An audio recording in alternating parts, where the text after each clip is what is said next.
અયોધ્યામાં રામ મંદિરના પ્રતિષ્ઠા મહોત્સવની તૈયારીઓ ચાલી રહી છે। આ માટે દેશના વિવિધ હિસ્સાઓમાંથી રામ મંદિરને લઈ મહત્વની તૈયારીઓ થઈ રહી છે। આમ સંપૂર્ણ દેશમાં માહોલ રામમય બન્યો છે। અમદાવાદમાં વિશાળ નગારાને તૈયાર કરવામાં આવ્યું છે। ડબગર સમાજ દ્વારા આ નગારાને તૈયાર કરવામાં આવ્યું છે, જેને અયોધ્યાના પ્રાંગણમાં પ્રસ્થાપિત કરવામાં આવનાર છે।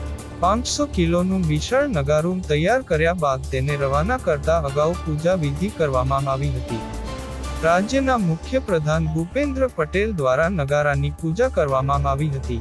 પૂજા બાદ મુખ્ય પ્રધાને નગારા પર પોતાનો હાથ અજમાવતા જ ઉપસ્થિત લોકોએ જય શ્રી રામના નારા લગાવ્યા હતા।